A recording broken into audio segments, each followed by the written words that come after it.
Funerals were all about saying goodbye. Most times it was a necessary part of seeking and receiving closure. Of course, the ending of a life for the deceased, but also the closing of a chapter, or in some cases a book for those grieving. Closure. And although she knew that it was quite scandalous and bold for her to be there, Jessa Bell felt like she needed to see Eric's body in that casket. Because of him, that day could have also been the day people came to either wish her well into heaven or curse her straight to hell. She needed the closure. And no one was going to stop her from getting it. No one. Eric was dead. No one but God or Satan could have him now. Not her and not Jamie. Jessa released a shaky breath. When she thought about their friendship, she missed him. When she thought about their lovemaking, she could almost forgive him. When she thought about him choking the life from her body with his eyes filled with rage, she wanted to see him slam-dunked straight into hell. She still couldn't believe she never saw the craziness inside of him. He had always been the steady one, the reliable one. Even when she couldn't depend on her husband, Mark, because he traveled frequently for business, she knew she could call on Eric. And after Mark's sudden death from a motorcycle accident, her friend had been her rock. And that had nothing to do with sex and love. All of that came later. Unexpectedly, but satisfyingly.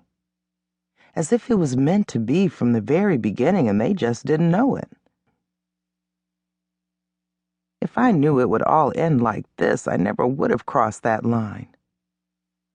Jessa squinted her eyes as she looked at the crowded parking lot of the church, and then turned her head to take in the small group of news reporters standing outside the fence with cameras rolling. The murder-suicide attempt had rocked the small, affluent town and dominated the news for the last week. Every detail, every flawed facet, all of it. Even down to the message she sent to her 3 friends, taunting them all about running away with one of their husbands. There was nothing the news media hadn't dug up from her Richmond Hills neighbors and her ex-friends, and then spread like manure. Her name and image had been splattered all over the newspapers, internet, and television. Thank God they have a good picture of me. With one last breath, Jessa slid on her oversized designer shades before opening the door to her cherry-red Jaguar to climb out, smoothing the severe cut of the pencil skirt she wore with a sheer black blouse with long balloon sleeves and a mandarin collar. It was the end of summer, but the temperature was still in the mid-80s. She suffered the heat with the collar of her blouse to cover the bruises that had darkened to an ugly purplish color. Pushing her jet-black hair behind her ear, Jessa made her way toward the church on her 5-inch heels, tucking her clutch under her arm. She felt some fear and anxiety as she neared the small crowd of people slowly entering the church. This was a bold and brazen move, she knew that. But there was no turning back. There was no need for shame. Everyone knew.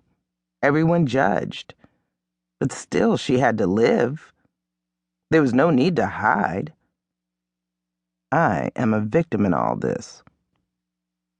Still, she was thankful that everyone was focused forward and didn't even notice her coming up on them. "Excuse me, Miss Bell? Miss Bell!" Jessa stiffened as the news reporter began calling out her name. "That's her, I know it's her," another reporter said. A few of the churchgoers turned and spotted her coming up the steps of the church. She notched her chin higher as their faces filled with disgust, confusion, anger, or pure curiosity. As she neared them standing in the open double doors of the church, the men and women moved back from her, opening a gap between them as if she were Moses and they made up the Red Sea.